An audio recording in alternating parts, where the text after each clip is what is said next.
appealing for peace, or was he praying for peace? And the same applies to the carry-on drag. Yeah, that's a good question. So what do you have to say about that, guys?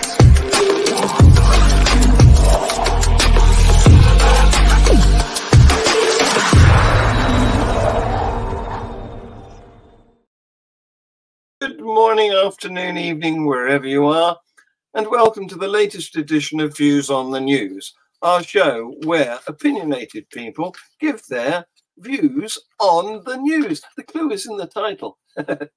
Anyway, we have got a new boy who, if you've been watching our channel, you will have seen Momus Najmi last night on the Free Thought Hour show, where I gave him a grilling as my guest in the chat. So I recommend that show. It's really good. And of course, we've got regular Guy Otten. We're always pleased to have Guy. He's got great legal wisdom, and he's in charge, or one of those in charge of the northern branch of Atheism UK. So welcome. I don't like your language, John. We're an egalitarian lot. I don't think they'd like to hear that I'm in charge or one of them. Yeah, okay, yeah. One of the key people. How's that? Oh, okay. Live with it. Yeah. Oh dear. Anyway, thanks for coming, guys. Well done for attending this show. And I'm going to leap straight into the first item of news. Now, you may remember that very sadly, a year ago, Mahsa Amini died in police custody, having, under mysterious circumstances, we suspect that she might have been very badly treated. She was in custody as a result of not having worn her hijab correctly. And anyway, it's a year ago, so it's the anniversary of the death. And the father, Amjad Amini, has the family wanted to hold a traditional religious ceremony to commemorate the death of their daughter. Not unreasonable, you might think. But Amjad was arrested. He was detained by the police, by the intelligence department, and he was told that the family do not have the right to leave the house or go to the grave, and that they should not participate in any anniversary ceremony. What do you think of that? I mean, it is extraordinary, isn't it? I mean, I think most people think that the police murdered the daughter, either deliberately or through lack of care in the way they arrested her, to then a year later arrest the father as well. I mean, that's just insult on injury, isn't it? Or injury on insult. It's really it's just so extraordinary. And obviously they're trying to prevent some form of demonstration which they fear such a religious memorial might turn into. I mean, that's the only thing you can justify their actions, or you can't justify their actions anyways, because within Islam, when someone dies, the Sunni tradition says there's only 3 days of mourning and then don't mourn them anymore.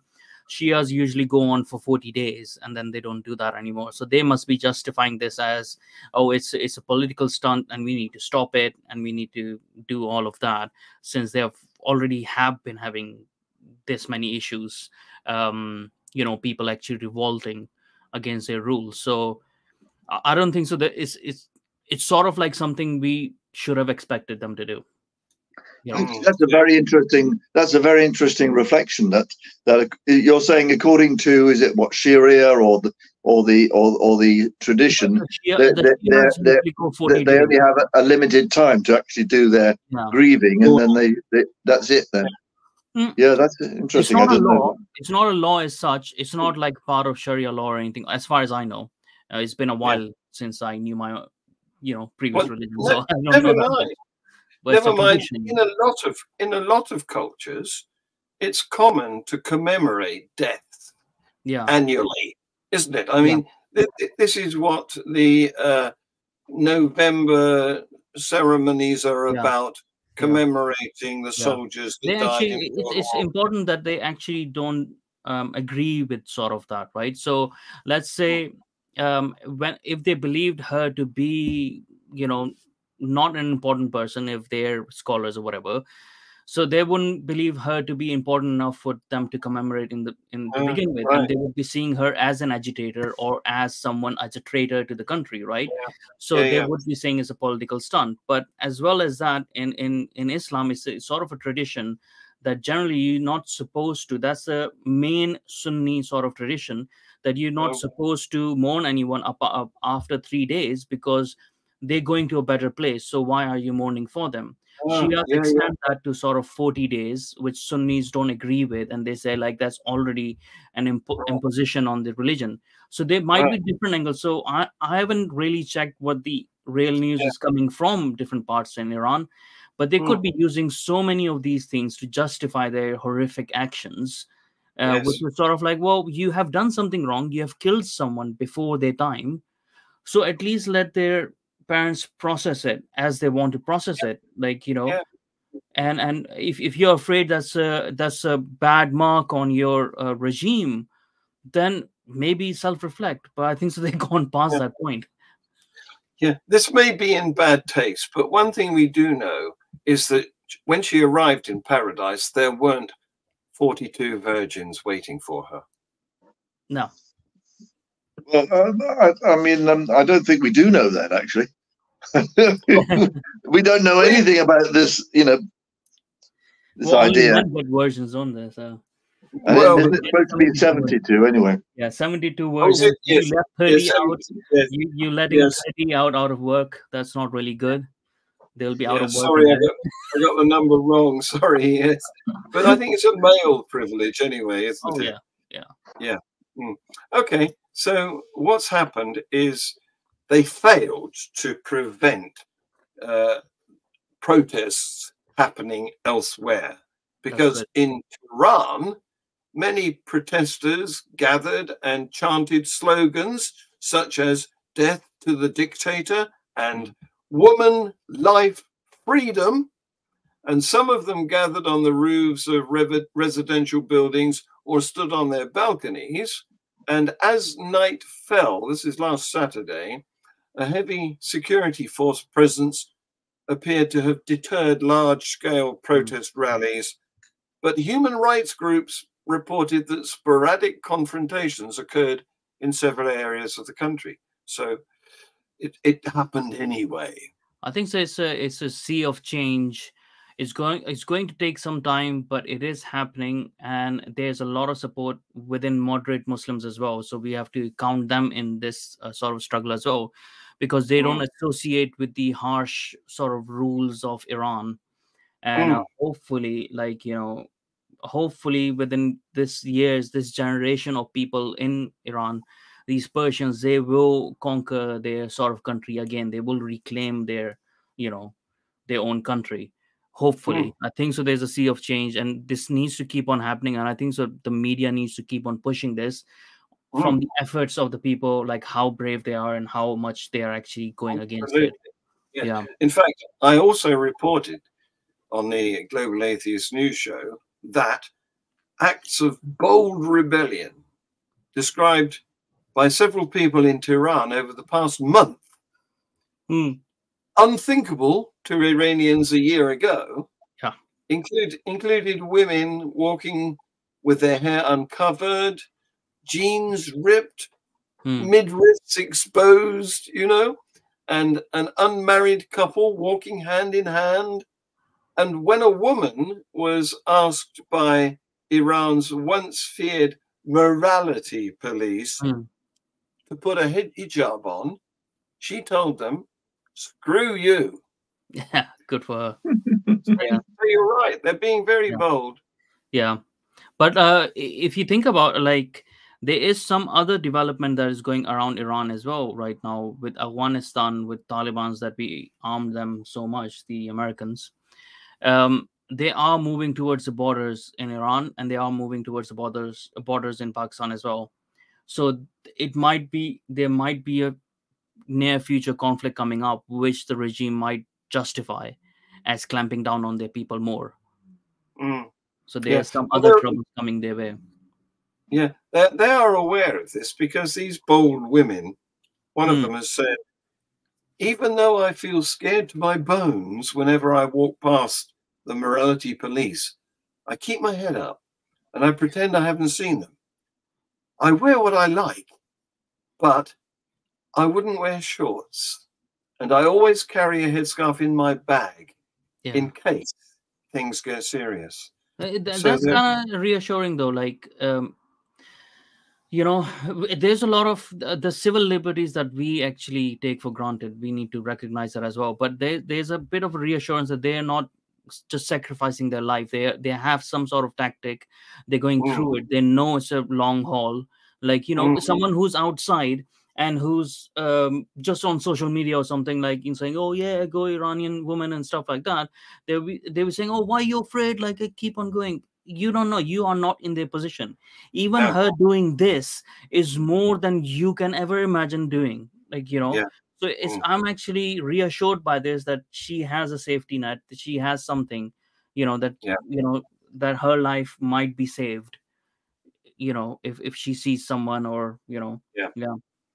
They're aware of the risks they're taking. Yes. So you may remember, or maybe not actually, because this hasn't really hit mainstream news, but there's a religion called the Ahmadi religion of peace and light. They see it. It was established in 1999, and they see their faith as an extension of Islam.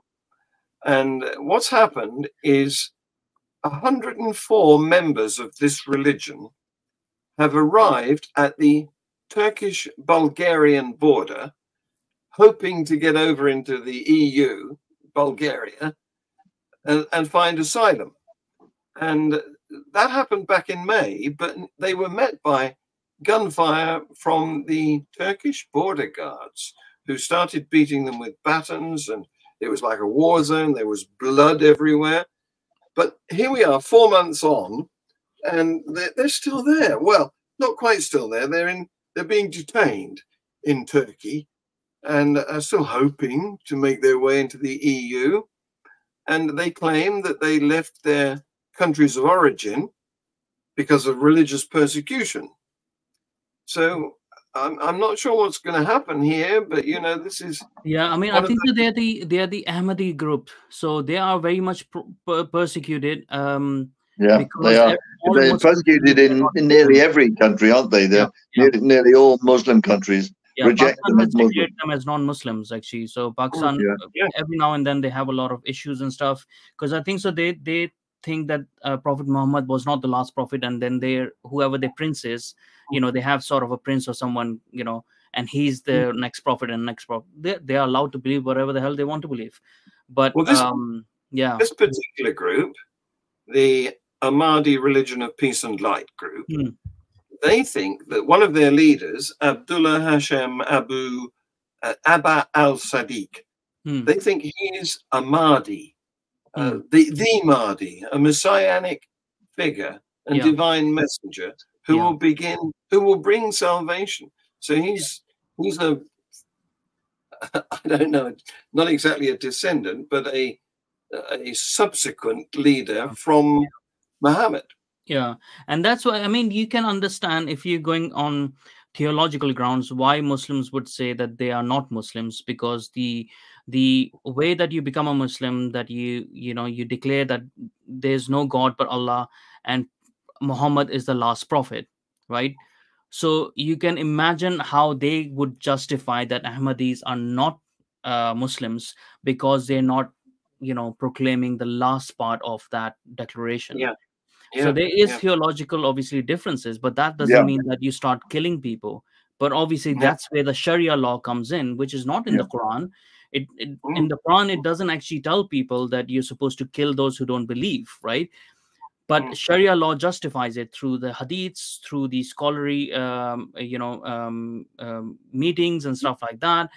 That anyone who leaves Islam, or, you know, changes it in a little bit as well, they're all called non-Muslims, and, you know, you should declare war on them, wherever. And that's why they also most of the Sunni. There's a few sects within Sunnis that consider Shias as non-Muslims. So Yes. it can get more and more extreme. Yes, yes. So, more and more divisive and fraction. Yeah, but these Ahmadis are very, like, because I knew a lot of them when I was in Pakistan. They are very nice people, and they have a very good community sense. They're very business oriented as well. They all do really well. They all try to achieve as much education as possible. They have the right minerals in them. They should really be Christians rather than Muslims. Like, they would rather fit into that role more. Yes. Interesting. Well, this particular group leader, Abba al-Sadiq, has published a book called The Goal of the Wise, in which they regard that as their gospel. And the teachings include affirmation of reincarnation, the belief that we're living in the end times, and an assertion that the Kaaba is in Petra, Jordan. Which is all very controversial, of course. Yeah, because then they would be like, if you pray the wrong way, then you're apparently praying for the devil. So they're all silly anyway. So careful which point of the compass you face. Yeah, exactly.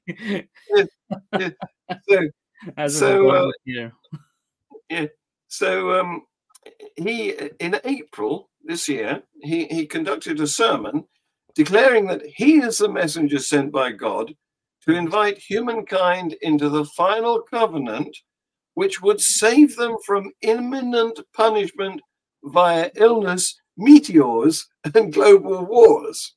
Oh, man, nice. So this talk is similar to the Rapture, isn't it? Yeah.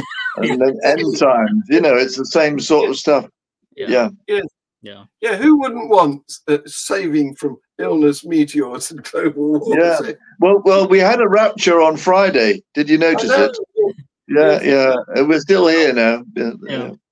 I declare myself as present.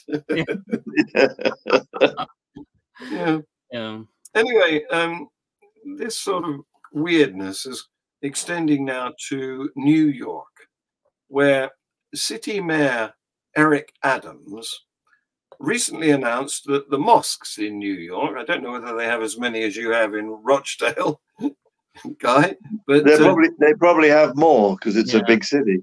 Yeah. Maybe, yeah. I don't know. But apparently, up until now, they've needed a permit in order to broadcast through their amplified speakers at the top of the minarets the call to prayer. And he's abolishing that. You don't need a permit anymore. Well, I hope they've got regulations requiring the decibels to be considerably reduced, because I was once visiting Istanbul, and I arrived late at night, went to bed, and at about 6 o'clock or 7 o'clock in the morning, a huge racket started right outside my bedroom window, and it was a minaret. And then all the others started as well, and it was. You think, oh my goodness, it really is you can't hear yourself think when all of that's going on. Never. I've been there and experienced that too. Never visit Istanbul on a Friday. Yeah. Yeah, we were discussing this a bit yesterday as well. Like, so within Islam, it says that when you're in a foreign country and when you're living in a foreign country, which is not an Islamic country, you have to obey their laws, right? So, and you should not create problems. And their king is your king, or whoever, like their leader, is your leader, and you should follow that leader as your leader, and you should not disobey their laws, right?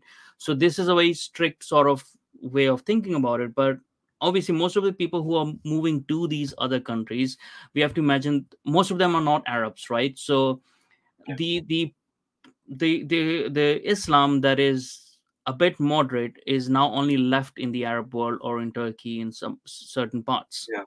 Most of these people who are moving are from Asia, like, Pakistan, Bangladesh, and those people who don't really know the religion that much. They have been radicalized in some ways here or there, and they just follow those things.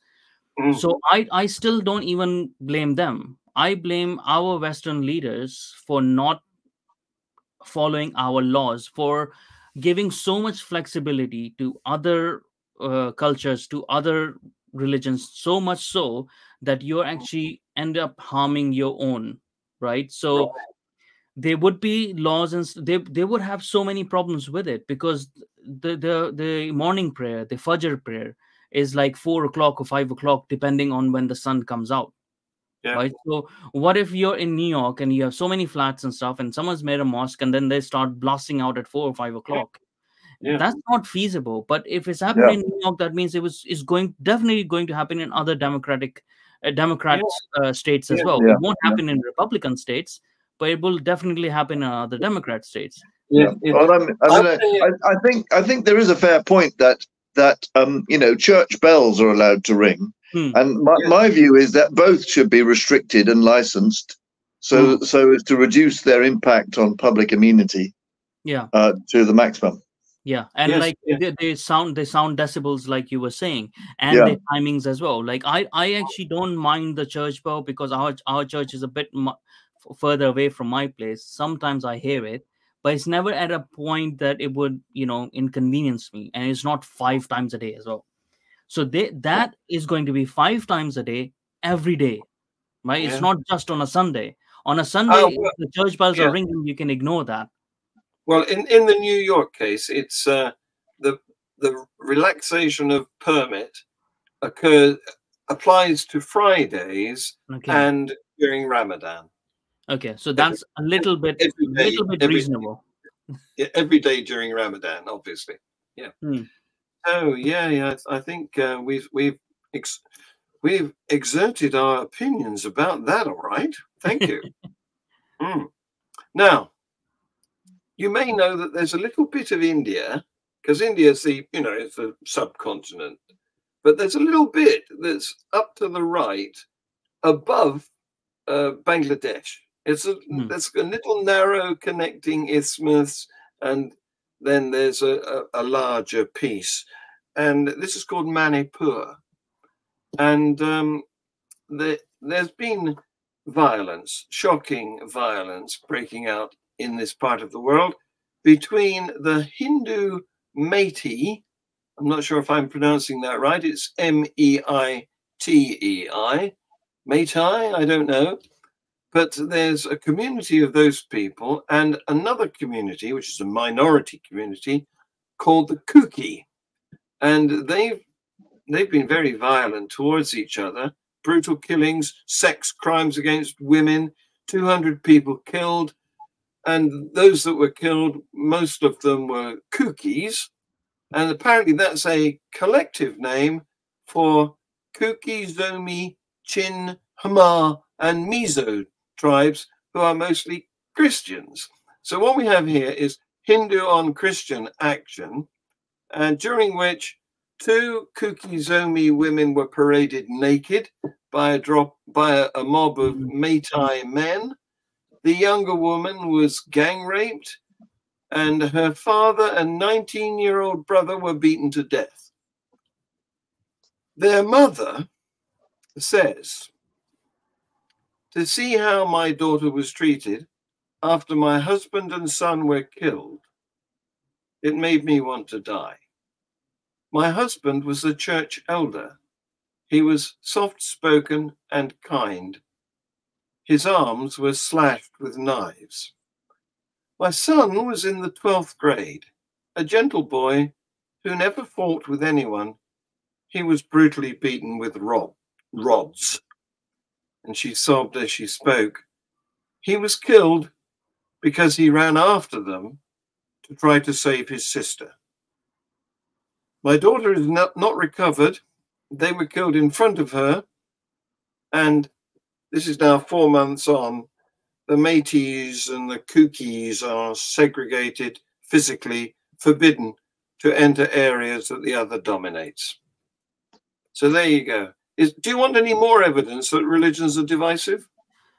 Yeah, I think it's a lot to do with the culture as well. I mean, it doesn't matter what religion is in that subcontinent. I think so, because they have been so far left behind within their education and stuff, and below poverty lines and whatnot. I think so. Their culture has turned into this readily violence. Straight away, they become violent straight away because they don't know how to articulate their feelings and their emotions, and this is how it comes out, and everyone just justifies it. And just, it's sad to see that happening in India, because India has been taking so many positive steps towards modernization, and compared to Pakistan or Bangladesh or any other country alongside them, they do have a good future ahead. And you would think like these sort of things would become non-existent in the future, but it would be, I've been seeing how he has been dealing with it, how Modi has been dealing with this. Yeah. And he doesn't, like, it's so hard for him to deal with this, no matter which political party you belong to. It's like you alienate one or the other anyways, but you have to project your face to the world as well. Why are you going to the moon, to the south side of the moon? You're sending your ships towards the sun and stuff. You have people who are still like, treating each other in such inhumane ways, which actually goes everything against Hinduism within their own religion. It goes everything against it, like this sort of behavior. Well, So it may have gone against the tradition of Hinduism, but hasn't he given them permission? Hasn't he taken the lead of their anger? That was the point I had in my mind, John. I agree. I think there has been a way in which he's provoked it because of his nationalistic sort of Hindu first kind of mentality. And I think that's been part of the problem. And as a result, the Hindu tribe has felt they have some sort of freedom or permission, as you say, to do it. And this is a big problem. And from what I read, really nothing has been done by the authorities, or very little. They've just sent in troops to sort of stand between them. But there's been no real efforts to get to the bottom of what the problem is and try and achieve some sort of reconciliation or understanding between the community. So as far as I've read, I mean, I hope I'm wrong on that. I mean, it's such that's what I'm saying. Like, it's such a complex situation that I don't know what the solution is for him, because he can't arrest the whole of the villages. So he has to, like, his nationalistic for India sort of move. When he came a while back, it was sort of needed, because there was still a lot of exodus that was going on from India. A lot of people were going away. They had a huge brain drain, and he had to bring some sort of nationalism back to India, like, be proud of your country, work here. And it has worked for them, But the thing is, whenever you have these sort of political motives or activism or even charities or whatever, they need to have an objective, and they need to have an end date to their objective. So he didn't define that, and that's why, like, all these people have felt justified. Okay, there's been so many infights between Muslims and Hindus beating up Muslims within India. It has gone up a lot past 2-3 years. This is just an extension of it, because the nationalism has overcome the actual religious identity, which is against these sort of things. Yes. So he seems to have given permission to the angry Hindus indirectly, to assert themselves and try and take over control. And on that subject, take a look at this. This is amazing. To be a true Muslim, you have to believe in Islam as a religion and as a state. So it is impossible for someone to be a true Muslim and a true American at the same time, because Muslims always look to live under Islamic Sharia, not under American Constitution. I am one of them. Trust me. I know him. I was very involved with my Muslim community for the first 10 years here in the United States. And I heard them a million times saying that we are here to eventually replace the American Constitution with Islamic Sharia. And believe me, their concept of time is different than your concept. They're well trained to be patient. If not this year, after 100 years. If not after 100, after 1 million, we will take over. This is their mentality. This is their concept of religion. Religion is a state for them. In that long-range process of making America Muslim, all of America Muslim. Do you believe as Muslims, the East and the West will one day be governed by the Sharia? The flag of Islam will fly over the White House. إيطاليا والله هنفتح إيطاليا وهنخش أوروبا والإسلام يخش المنطقة دي كلها. حتى أمريكا يا شيخ سالم والله حتى أمريكا. الشمالية ولا الجنوبية؟ الشمالية والجنوبية. The last 20 years, I've been doing strategic planning for governments, and our mission is to inculcate Islamic values in the heart of every American, solely for Allah's pledge. It's all in this book, 2064. This is our vision for 50 years. So do you think liberal democracies are too tolerant of that sort of mentality? I think so. It's every Muslim, whether they are moderate or extreme, they know this, and they know this as the end, like sort of the end state, right? The whole world will become Muslim eventually. That's what they think about it. And their loyalty is first to Allah. Their loyalty is not even to their family. Their loyalty is first to Allah, and then to their family, and then to their nation. So what we are injecting in the West, like, you know, that's why I say, like, we have to take care of our laws, we have to apply our laws, and we don't have to not be flexible for them, because they're not asking for flexibility so they can live with us. They're asking for flexibility so that they can conquer us eventually. And there's a difference over there. We have to recognize that this is a problem. This is an ideology that runs counter to ours. But you know, if we don't recognize that, it's not the people who are the enemy in a way, it's the ideology's enemy, right? It runs counter to the actual liberal Western values.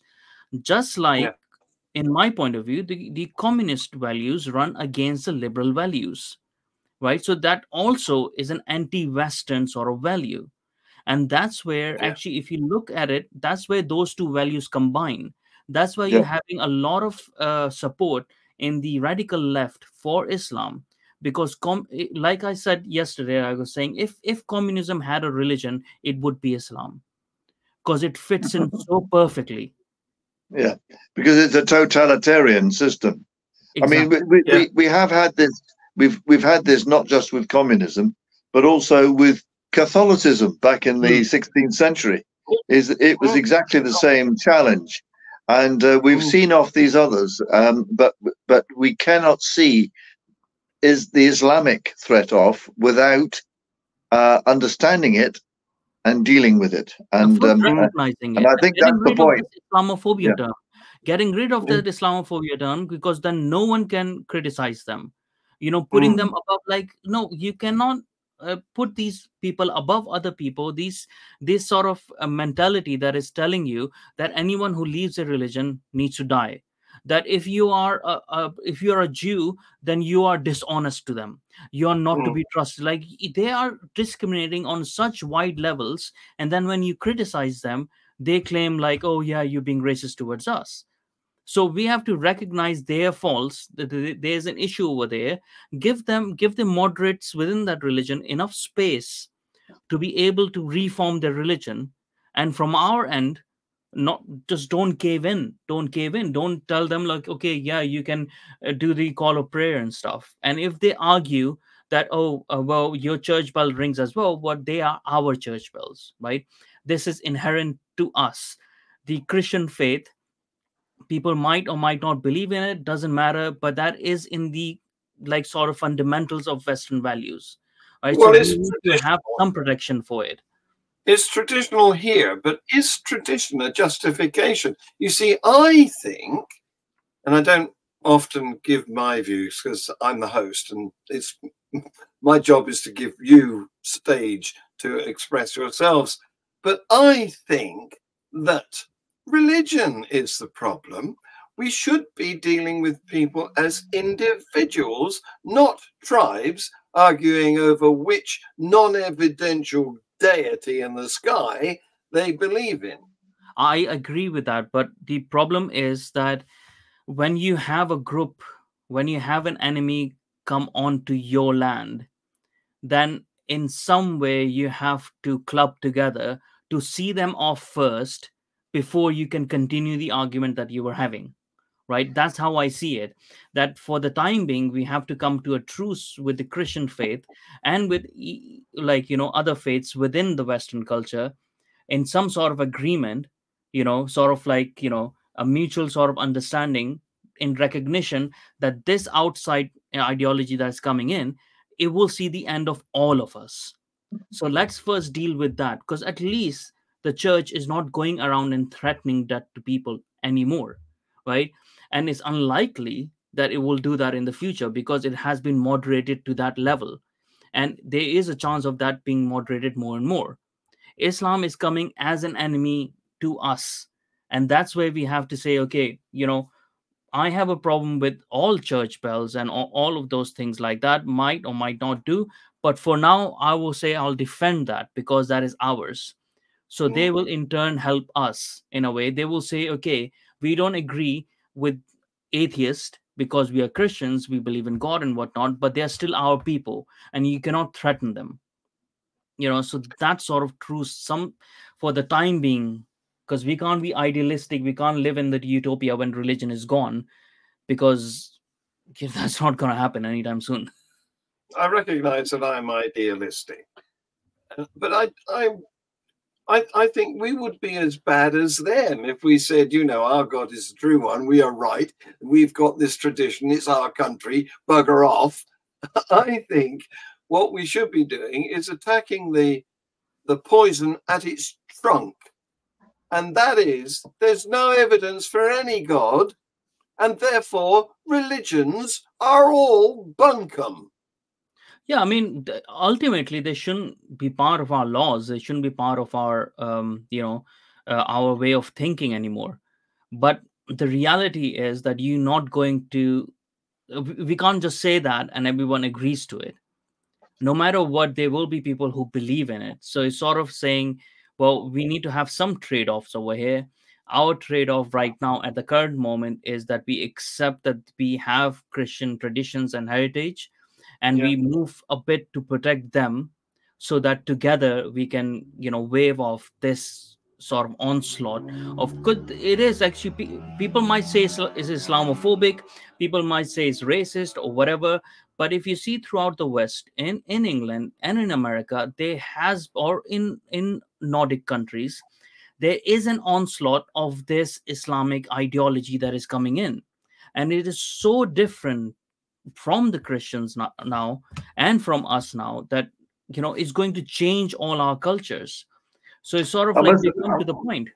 I must say, I'm very worried about that strategy. I think I prefer John's strategy, which is to have our own, you know, our own picture of what we want to achieve, which is a secular society where none of these religions have any power or any, you know, entrenched status. And I'm worried that if we try to defend Christianity with the long-term object of defeating Islam only, you know, I don't think that's not going to achieve what we're looking to achieve. But I mean, it's a very interesting point of view you're putting forward, Momus, and I look forward to sort of thinking about it and discussing it more with you in perhaps on future occasions. Yeah, I would love to. Me too. Yeah, me too. But what I'm concerned about here is, yes, there will always be some proportion of the population who believe in these things. But what I want to do is to discredit it all down to the level of astrology. You know, it's perfectly harmless to believe that you're a Gemini. Let's get it down to there. Okay? I think there is a chance that we can make progress in that, because I think we are getting numbers of young Muslims not really wanting to get involved in their religion big time, and you know, I think over time that number will increase. But I mean, that's not to say that we're not in danger. But you see, like, the reason why I was saying it, because there's a worrying trend of the Muslims leaving their religion in the West, but the Westerners picking up Islam as their religion more and more. And that's what I see, that's a problem. That's a problem because, you know, we are not recognizing what the actual issue is over here. I think so. It's sort of just like a strategy, and I think so. Christianity was going through that phase where it was, you know, even the priests were discussing whether God exists or not. Like we had come to that point where, Yes. where if we had gone more and more towards it, it would have been fine. But since this attack has come in from Islam, like so much, that's where Christianity has become even more like, you know, and I've seen people on social media becoming more and more conservative Christians. And I think so it's a reaction to like, okay, it's, you know, nobody's defending me, so I have to defend my own. Idealistically, I would like a secular country or a secular like countries where it doesn't matter what you believe in, as long as you you know don't infringe on other people. But I think that there's a huge problem of Islam that we need to see that this is an issue. When people ask me what my horoscope is, I tell them I'm a Cygnus, because that is an astronomical constellation, but not an astrological constellation.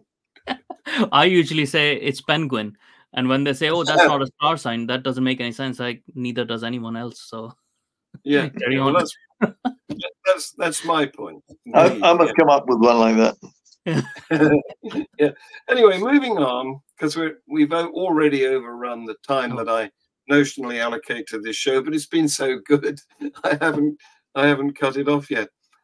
So, would you believe that there's an extremist Christian paramilitary group that call themselves the Soldiers of God, and they have unleashed an onslaught in a Beirut bar, the Bar Room, during a drag event, because they have hatred and bigotry against the LGBTQ community in Lebanon. So there you go. So there was a drag show in Lebanon to begin with, whether Christians or not. Like that's a surprise to me, anyways.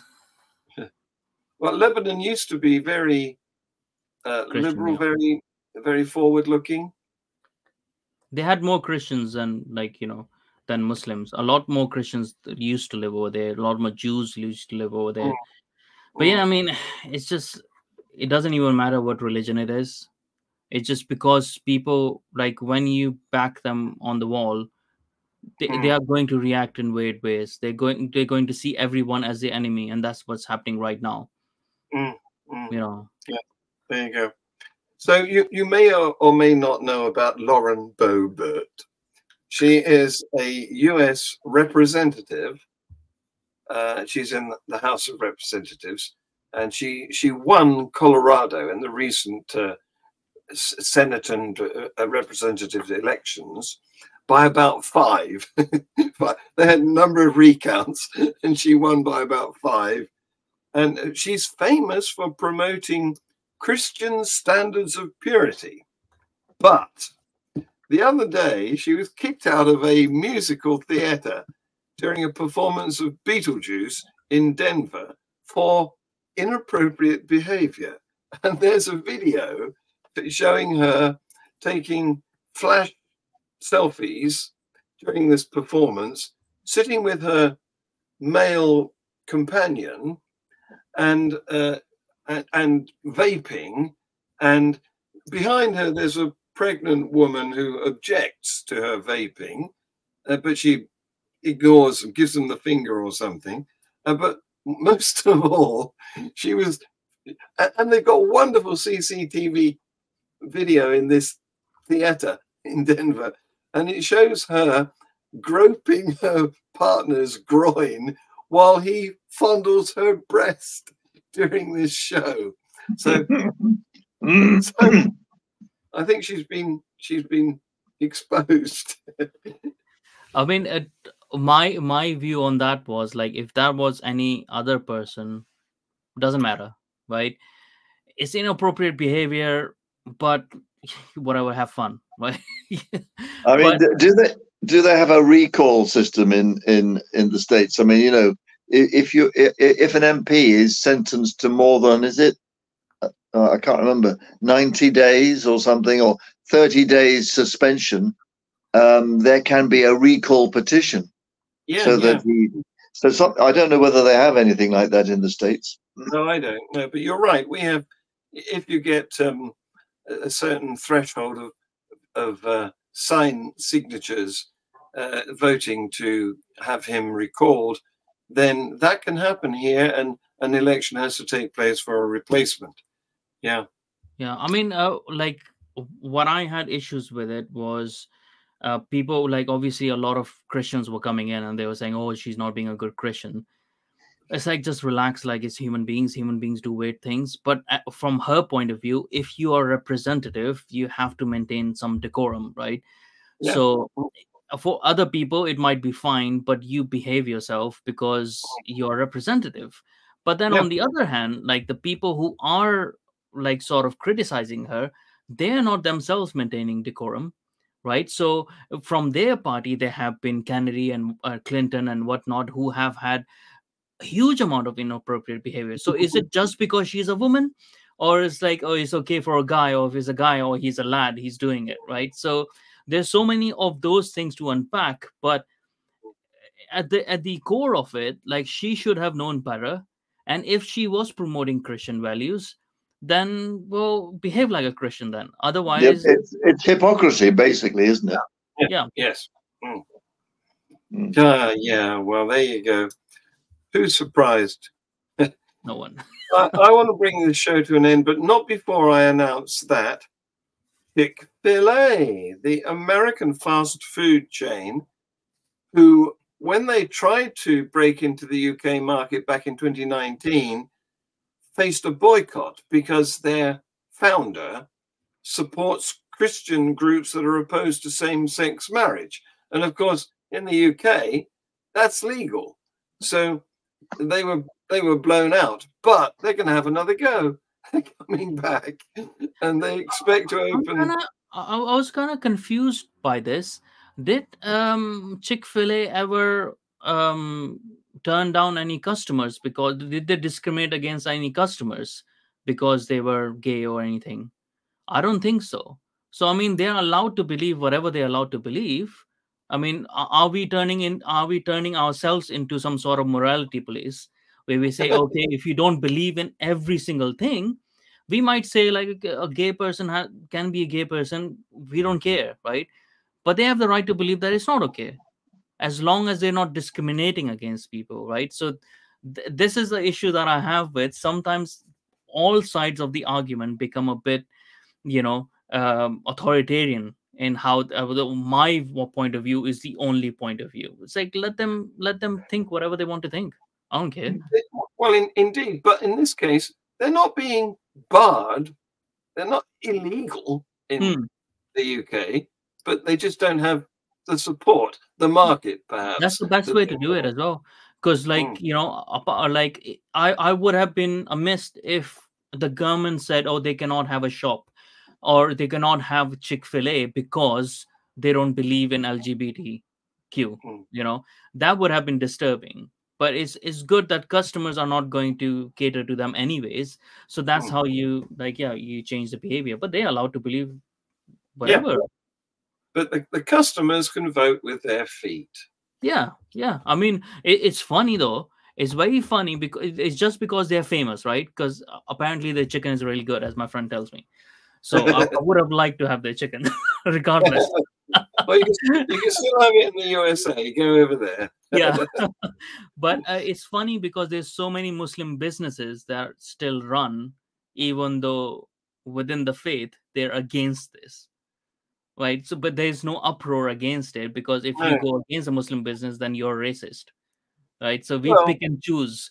If he was a black owner, would the people have gone so much against it, right? It's sort of like there is hypocrisy on all sides. Yes. Yeah. I feel for the poor chickens who, of course, have their right to be eaten everywhere.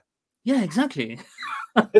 We want nice, delicious chicken without political stigma. Bagels, however, that's a different matter. Well, there you go. Anyway, guys, I'm going to call this to an end now before we get more outrageous. Thank you very much for your contributions. Say goodbye. Bye then. Cheers. Bye. Rapture was the Pope appealing for peace, or was he praying for peace? And the same applies to the carry-on drag. Yeah, that's a good question. So what do you have to say about that, guy?